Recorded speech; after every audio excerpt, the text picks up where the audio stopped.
সিটিতে ডাকাতের খবর পেয়ে মসজিদে মাইকে হচ্ছে এলাকাবাসীকে জানানো হয়েছে এবং যার কারণে হচ্ছে সেনাবাহিনী দ্রুত সময়ের মধ্যে রেসপন্স টিম হচ্ছে এখানে এসে এবং দুজনকে এই মুহূর্তে আটক করা হয়েছে।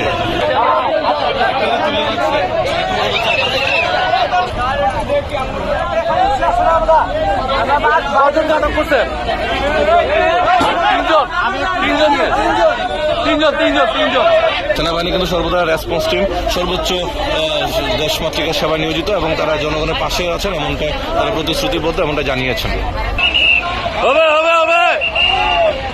হামলা করতেছে, ডাকাতি করতেছে, আপনারা যদি একটু আগে আসেন ভাইরা, তাহলে আমরা আমাদের কাজগুলো খুব ইজিলি করতে পারবো। বুঝে গেছে? তো এই এলাকায় এখন আমি আশা করতে পারি যে আমার এই ভাই যে সকল আছে সবাই এই এলাকার দায়িত্ব কিন্তু এই ভাইদের, আমাদের পাশাপাশি এই এলাকার দায়িত্ব নিজ মানুষের ভাইয়া।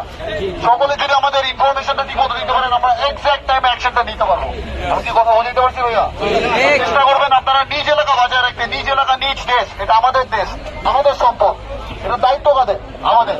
অবশ্যই ভাইয়া, এই যে যারা ইয়াং জেনারেশন আছে, স্টুডেন্ট আছে, স্টুডেন্টরা যেভাবে করে রাস্তায় নেমে আসছে, স্টুডেন্টের সাথে আমাদের যে জনতা ভাইরা আছে, একটু চেষ্টা করেন যে কোন রকম কোন ইনফরমেশন যদি দেওয়া সম্ভব হয়, নাম্বারটা আমি দিচ্ছি, কালেক্ট করবেন, ওই নাম্বারে ক্লিয়ার ট্রাই করেন ভাইয়া, ইনশাল্লাহ আমরা পারবো, আমার বিশ্বাস আমরা পারবো।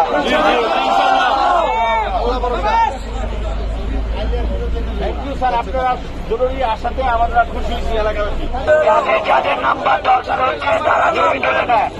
দর্শক আপনারা দেখছিলেন যে বসুলা রোডে এখন এই মুহূর্তে হচ্ছে সেনাবাহিনীর গাড়ি টহল দিচ্ছেন এবং তাদের এখানে হচ্ছে একটি ডাকাতের আক্রমণ হয়েছে এমনটা হচ্ছে জানা গেছে এবং যার কারণে সেনাবাহিনীর সদস্যরা খবর পেয়ে এবং এলাকাবাসীর পক্ষ থেকে সেনাবাহিনীর সদস্যদেরকে খবর দেওয়া হয়েছে এবং যার খবর পেয়ে কিন্তু তারা দ্রুত ছুটে এসেছেন এবং তিনি সাহস জুগিয়েছেন, এখানকার যিনি দায়িত্বরত অফিসার রয়েছেন তিনি সাহস দিয়েছেন যে সকল সেনাবাহিনীর সদস্য দেশ